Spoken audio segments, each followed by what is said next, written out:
They said the number out loud like it was proof of success. $153,000. That was the figure repeated again and again in comment sections, live streams, reaction videos, and thumbnails. $153,000 raised for the Whittaker family.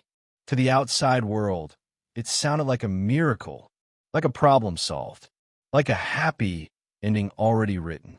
But inside the Whittaker world, nothing felt solved at all. Betty sat at her kitchen table, the same one she'd eaten at for decades, fingers wrapped around a chipped mug of coffee gone cold. The number didn't mean much to her. It wasn't sitting in her bank account. It wasn't paying the electric bill. It wasn't bringing her family back together. All she knew was that everything around her felt smaller, quieter, and more broken than it had before the money ever came into the picture. "I don't understand where it went," she said softly, not accusing, not angry, just tired. "They keep saying all that money was raised, but I don't see nothing change for us." BJ stood nearby, leaning against the wall, arms crossed. She'd heard the same thing repeated online so many times it echoed in her sleep. People said the Whittakers were ungrateful, that they were irresponsible, that they blew the money. But no one ever asked the simplest question. If $153,000 was raised, why did the family still live the same way? Why were they still struggling? Why were they more divided than ever? Larry said it bluntly. You can't lose what you never had. And that was the part most people didn't want to hear. When the fundraiser started, it came wrapped in hope and urgency. Videos showed the family living the way they always had. The porch, the worn furniture, the routines people didn't understand. Viewers felt shock, sympathy, curiosity, and many felt a sudden need to fix it. Money poured in faster than anyone expected. Donations came from people who had never set foot in Odd, West Virginia, but felt connected through a screen. At first, Betty believed it would help, not in some grand way. She didn't dream of mansions or new cars. She thought maybe the roof could be fixed. Maybe the house could be made warmer. Maybe they could stop worrying so much about what would break next. But the money never arrived the way people assumed it would. It didn't show up as a check with her name on it. It didn't come with a plan explained in plain language. Instead, it existed somewhere else, managed by others, discussed in meetings she wasn't part of, justified with explanations that sounded official but felt distant. "They tell me it's being handled," Betty said, "but I don't know what that means."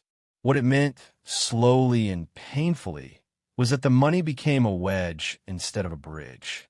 People argued over control, over responsibility, over who knew better. Every decision was debated online by strangers who believed donating gave them a vote. Some demanded receipts. Others demanded silence. The family was no longer just a family. They were a project, a controversy, content. BJ saw the shift before most people did. She noticed how conversations changed tone, how help came with conditions, how kindness started to feel transactional. "They don't ask us what we need," she said. "They tell us what they think we should have." And what they thought the family should have didn't always align with reality. There were rules no one explained clearly.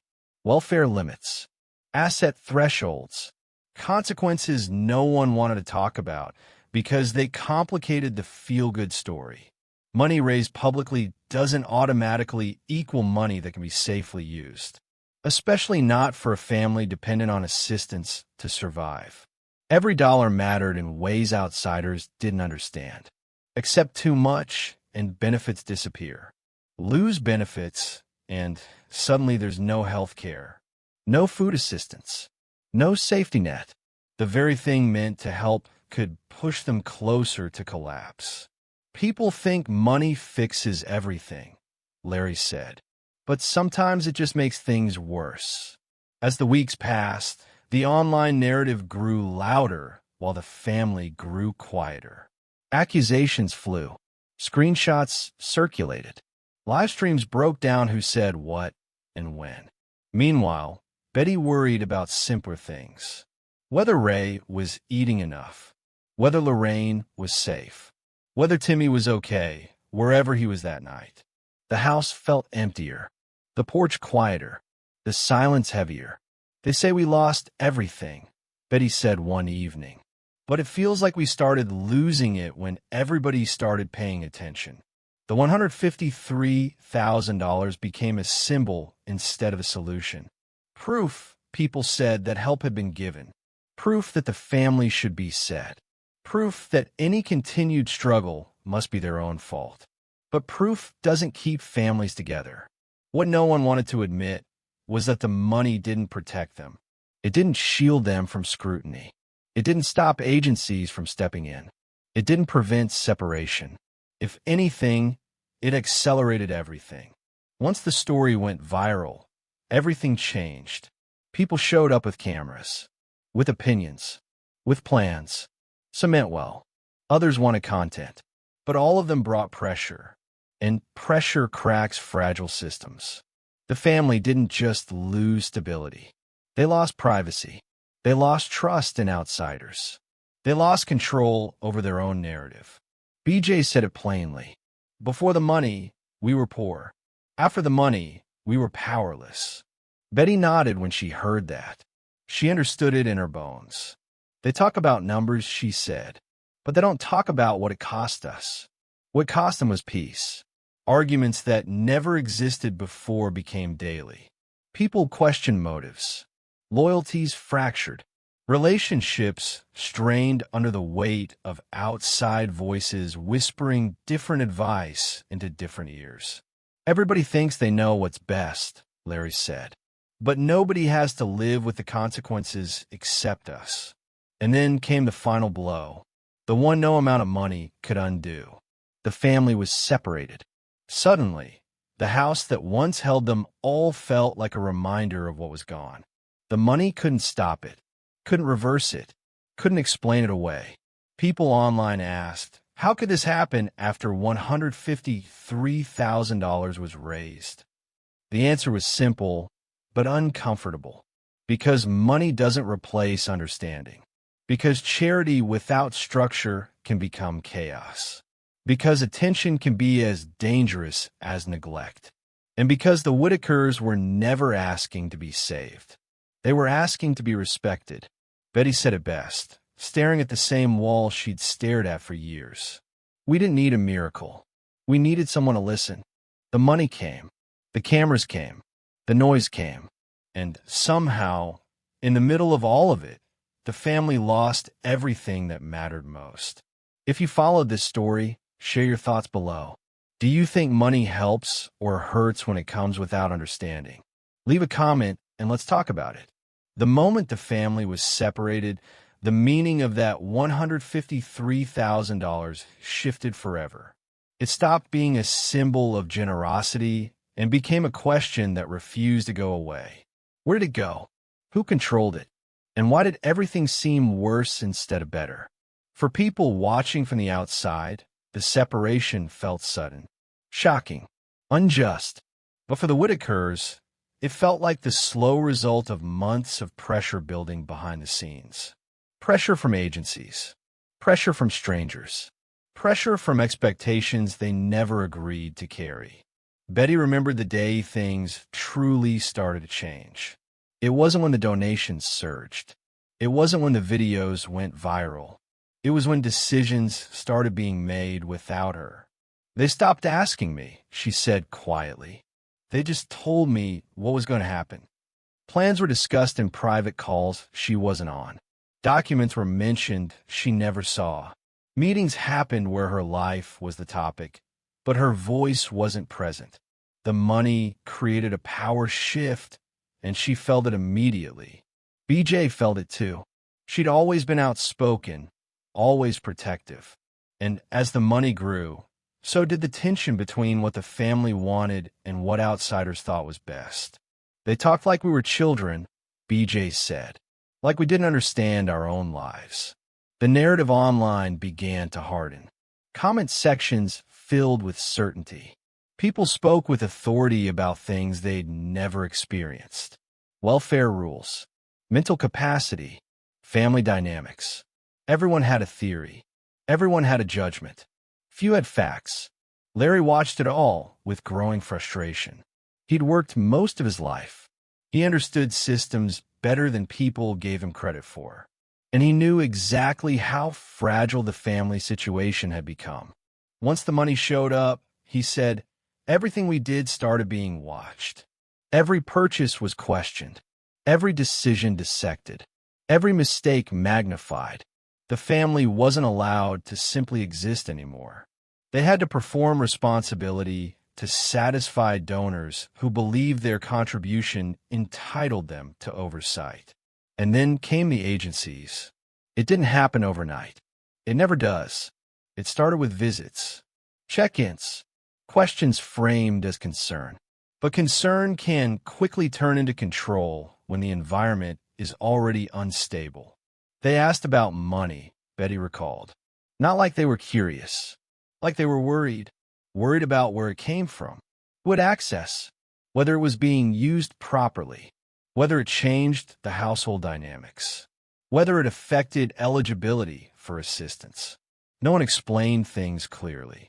No one sat down and said, here's what this means. Here's the risk. Here's how we protect you. Instead, the family felt like they were being evaluated against rules they never agreed to play by. The irony was painful. The money meant to help was now being used as evidence that something was wrong. BJ saw it immediately. They started acting like we were dangerous because people gave us money. Dangerous, unstable, at risk. Words that carried weight far beyond the internet. The separation didn't happen because of one incident. It happened because of accumulation. Too many eyes, too many opinions, too much pressure layered on a family that had survived for decades by staying under the radar. And suddenly, the radar was everywhere. Ray struggled the most. The routines that kept him calm were disrupted. The familiar faces replaced by new ones. The noise replaced by silence. Betty worried constantly. I don't sleep, she admitted. I lay there wondering if he's okay. Lorraine withdrew. Timmy grew confused and angry. Each of them processed the chaos differently, but all of them felt the loss. They say it's for our own good, Larry said bitterly. But nobody asked us what good looks like. Online, the arguments intensified. Some insisted the separation proved the family was unsafe all along. Others claimed it was proof of systemic failure.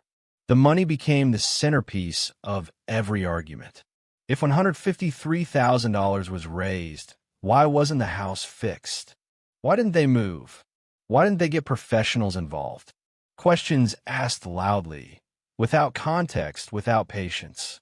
What most people didn't understand was that money doesn't automatically unlock solutions, especially not when it's tied to strings, expectations, and legal consequences. BJ tried to explain this more than once. You can't just drop money into a situation like this and expect it to work. But nuance doesn't travel well online. The family felt blamed for not performing gratitude correctly, for not transforming fast enough, for not matching the imagined outcome donors had pictured when they clicked send. They wanted a makeover story, BJ said, not real life. And real life is messy, especially when layered with disability, poverty, and sudden exposure. Betty felt the judgment most acutely. She'd spent her life caring for others. Suddenly, people questioned her capacity to do so. They talk like I don't love my family, she said, voice cracking. That hurts more than anything. The money couldn't protect her from that pain. If anything, it amplified it. As weeks passed, the funds became a source of suspicion rather than relief. People demanded updates, demanded proof, demanded explanations. Meanwhile, Betty just wanted her family back. They can keep the money, she said once. I just want my people. That sentence never made it into headlines. It wasn't dramatic enough. It didn't fit the outrage cycle. But it was the truth. Larry noticed how quickly supporters disappeared once the story got complicated. Donations slowed. Comments thinned. The crowd moved on to the next controversy. "What happens when the cameras leave?" he asked. "We still hear." The separation remained. The questions remained. The money remained somewhere else. And the family was left to live with the consequences of a story that grew bigger than them. BJ said it best during a quiet moment, sitting on the porch where so much of their life had unfolded. "They didn't steal our money," she said. "They stole our peace." The $153,000 didn't save the Whittakers. It didn't protect them. It didn't even belong to them in the way people assumed. What it did was change everything, and not for the better. If you're still following this story, take a moment to reflect on what real help looks like. Is it money alone, or is it understanding, patience, and respect? Share your thoughts below, and keep the conversation going. By the time people began asking the hardest questions, the Whittaker family had already lost the most important thing they had: control over their own story. Part 3 of this story isn't about where the money went in a technical sense. It's about what happens when a family becomes a symbol instead of people, when charity turns into surveillance, and when help arrives without consent. After the separation, the family entered a kind of limbo. There were no clear answers, only reassurances that sounded hollow the longer they waited. "They kept saying temporary," Betty recalled. "But nobody could tell me how long temporary was." Days blurred into weeks, weeks into months, and with each passing stretch of time, the distance between what the family had been promised and what they were living grew wider. The money was always there in the background, not physically, not accessible, but present in every conversation, every decision, every justification. Officials asked about it. Commenters demanded explanations about it. Content creators speculated endlessly about it. But the family couldn't touch it. That was the cruelest irony. Larry tried repeatedly to clarify the situation with agencies. He asked direct questions. Does the money mean we don't qualify anymore? Does it mean we're considered stable? Does it mean we're unsafe? The answers were vague, non-committal, carefully worded. "It depends," they said. "We're still assessing," they said. "There are multiple factors," they said. Meanwhile, life went on without the people who made it feel like life. Ray struggled to adjust to new routines imposed by strangers. Lorraine stopped asking when she could go home. Timmy became increasingly withdrawn. "They stopped hoping," Betty said quietly. "That's when I knew it was bad." The money, which so many people believed would solve everything, had become part of the justification for delay. From the outside, it looked logical. If funds existed, then why the urgency? Why the rush to reunify? Why not take time to do it right?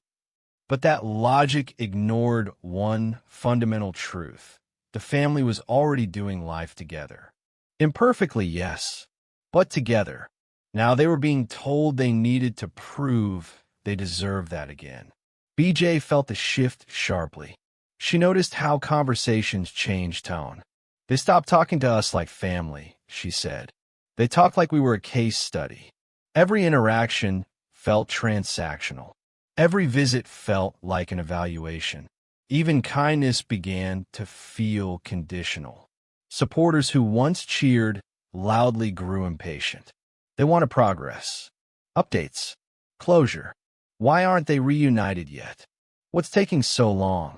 If there's money, why can't they fix everything? Each question carried an accusation beneath it. Betty internalized more of it than she should have. She replayed conversations in her head late at night, wondering what she'd said wrong, what she should have done differently. "I kept thinking maybe if I explained it better," she said. "Maybe if I just said the right thing." But the problem wasn't her explanation. It was the framework. The system doesn't handle sudden visibility well, especially when poverty is involved, especially when disability is involved, especially when money enters the picture without structure. The family was now being evaluated against standards that didn't account for who they were or how they'd survived for decades. Larry saw the contradiction clearly. "They say the money proves we had help," he said, "but they don't let us use it." That contradiction sat at the center of everything. Online, theories grew darker. Some claimed the family had been manipulated for profit. Others claimed they were being protected from themselves. Some insisted the separation was overdue. Others insisted it was criminal. The truth was quieter and far less satisfying. The situation had spiraled beyond anyone's control. The people who initially raised funds weren't equipped to manage long-term care. The agencies weren't built to handle viral charity cases. The internet wasn't interested in patience, and the family was stuck in the middle. BJ tried to speak out, but every word was scrutinized. If she sounded angry, she was labeled aggressive. If she sounded calm, she was accused of hiding something. "You can't win," she said. "They already decided who we are." Betty withdrew more as the months passed. She stopped watching videos, stopped reading comments, stopped asking questions she knew wouldn't be answered. "I just pray," she said. "That's all I got left." Prayer didn't bring answers, but gave her something the system couldn't: dignity. The money, by contrast, had stripped much of that away. What began as generosity evolved into entitlement. Some donors felt ownership over outcomes. They expected transparency on their terms, timelines on their schedule, results that matched their expectations. But the family never agreed to that contract. "They didn't donate to us," Larry said bluntly. "They donated to an idea." And when the reality didn't match the idea, frustration turned into blame. The separation deepened that frustration. People wanted someone to fault, someone to hold accountable. So they turned inward toward the family. "Why didn't you say no? Why didn't you plan better? Why didn't you protect yourselves?" Questions that ignore power imbalance. Questions that assume agency where there was none. Betty didn't choose fame. She didn't choose scrutiny. She didn't choose to have strangers debate her worth as a mother, a sister, a caregiver. She chose survival every day of her life. And survival doesn't look neat on camera. As months passed, the $153,000 became less about helping and more about justification. A reason to pause, a reason to delay, a reason to keep the family in limbo while procedures dragged on. "It feels like punishment," BJ said, "for being poor and visible at the same time." The family wasn't allowed to move forward, but they couldn't go back either. That's the space they were trapped in. Not saved, not supported, just suspended. The public slowly moved on. New stories emerged. New causes replaced old outrage. But for the Whittakers, the consequences didn't fade with attention. They woke up every day to the same unanswered questions. They went to bed every night with the same ache. And the money that was supposed to change everything sat somewhere else, untouched, unresolved, heavy with implication. This is the part of the story people don't like to hear, because it forces a reckoning, not with villains, not with heroes, but with ourselves. If you're still here, still reading, still questioning, ask yourself this. When we give, are we helping people live better lives, or are we asking them to live better stories for us? Your thoughts matter. Share them below and stay with the story. By the time the story reached its final stretch, there was no explosion left to witness. No scandal waiting to break. No dramatic reveal hiding behind one more phone call or leaked message. What remained was quieter, heavier, and far harder to undo. What remained was the damage.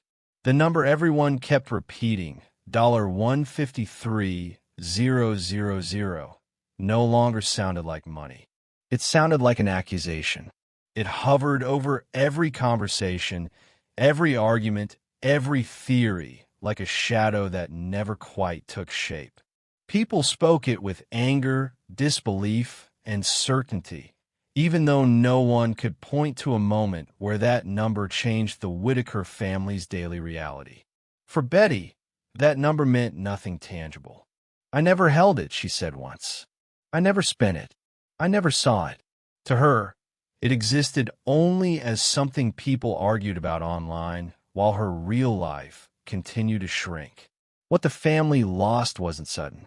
It didn't happen the day donations poured in or the day agencies stepped in. It happened slowly, through pauses that grew longer and decisions that never arrived. First, it was the waiting. Waiting for clarification. Waiting for visits. Waiting for answers that always seemed just one meeting away. Waiting became the family's new routine. Larry felt it in the silences. Conversations that once ended with when began ending with if. Phone calls stopped returning. Language shifted. Words like temporary quietly disappeared, replaced by long-term planning. That was when the truth became unavoidable. Reunification was no longer being treated as the default outcome. It had become an option, one that required justification. And justification in systems built on liability is hard to earn. The family was no longer seen as people navigating hardship. They were seen as a risk profile, a risk to agencies, a risk to programs, a risk to reputations. Visibility had changed everything. When the Whittakers lived quietly, their poverty was tolerated. Once their lives became public, their struggles became unacceptable. Not because they were worse, but because they were visible. Visibility invites scrutiny. Scrutiny invites fear. Fear invites control. That control did not look like cruelty. It looked like procedure. Forms, assessments, evaluations, delays. Each one justified on paper. Each one devastating in practice. Betty felt herself disappearing behind paperwork. "They talk about me like I ain't in the room," she said. "Like I'm a situation, not a person." Her days became smaller. She stopped cooking full meals. She stopped setting extra places at the table. She stopped asking when everyone was coming home. Not because she didn't care, but because hope had become painful. Timmy felt the loss differently. For him, time moved strangely. Days blurred. Promises lost their meaning when no one could explain why they changed. "They say soon," he said once. But soon never comes. Lorraine adapted in silence. She learned new routines without ever being asked if she wanted them. Adaptation looked like acceptance to outsiders. Inside, it felt like resignation. Ray missed the porch. Not just the space, but the rhythm. The sounds. The way time used to pass without being measured by check-ins and reports. They were all still alive, still breathing, still existing. But the family, as it had been, no longer existed in one place. The cruel irony was that the money, meant to help, had changed the rules around them entirely. Before the donations, the family's life was understood in context. After the donations, every hardship was questioned. Why hasn't this been fixed?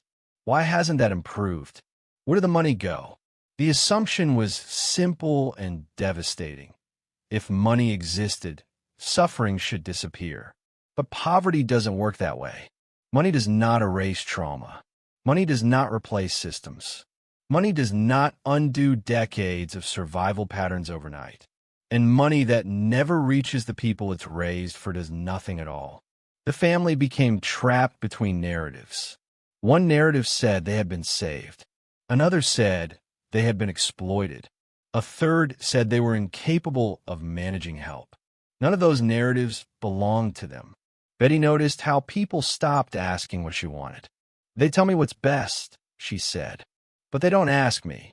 That loss of agency hurt more than the separation itself. Agency is the first thing poverty takes. Visibility finished the job. The online world moved on faster than the family could. Outrage burned hot and then cooled. Creators found new stories. Audiences found new causes. The Whittakers stayed where they were, living with consequences long after attention faded. That's the part most people don't see. When charity goes wrong, donors get disappointed. When systems fail, agencies issue statements. When stories end online, audiences scroll away. But families stay. They live with the aftermath. Larry described it simply. Everybody got to leave, but us. There was no final accounting of the money that satisfied everyone. No resolution that erased suspicion. No moment where the truth landed cleanly and ended debate. Because the real loss was never just financial. The family lost control over their lives. They lost privacy. They lost the right to make mistakes without consequences multiplied by public judgment. They lost the ability to be poor quietly. And perhaps most devastating of all, they lost each other. Not through death, not through choice, but through process. Process that moved slowly enough to feel neutral, but firmly enough to be final. The system didn't need to say no. It just needed to keep saying, not yet. As weeks turned into months, hope changed shape. It became cautious, conditional, fragile. Betty still believed in reunification, but she stopped speaking about it out loud. I think it, she said. I just don't say it no more. Saying it made the disappointment sharper. The number, $153,000, continued to circulate online, detached from the family entirely. People debated ethics. People demanded accountability. People picked sides. Meanwhile, the Whittakers learned how to live in pieces. The final lesson of this story is not that generosity is bad. It's that generosity without listening can be dangerous. It's that help imposed without consent can destabilize lives. It's that systems built to manage risk often sacrifice humanity to do it. And it's that once a vulnerable family becomes a public spectacle, returning them to ordinary life becomes almost impossible. Ordinary life requires forgiveness. It requires flexibility. It requires the freedom to fail without punishment. The Whittakers were denied all three. They became symbols instead of people, cases instead of kin, content instead of family. No amount of money can undo that. If there is blame to be placed, it does not rest neatly on one person. It lives in the spaces between good intentions and real-world consequences, between attention and responsibility, between charity and control. The Whittaker family didn't lose everything because they were irresponsible. They lost everything because the world tried to save them louder than it tried to understand them. And when understanding is missing, even help can become harm. This is not a story with a clean ending. It is a warning. It is a reckoning. It is an invitation to do better. If you followed this story, ask yourself one question before moving on. Did the people at the center ever truly have a choice? And if not, what does help really mean? Leave your thoughts, questions, and reflections in the comments. Thank you for watching this video. Click here to watch another video that might interest you.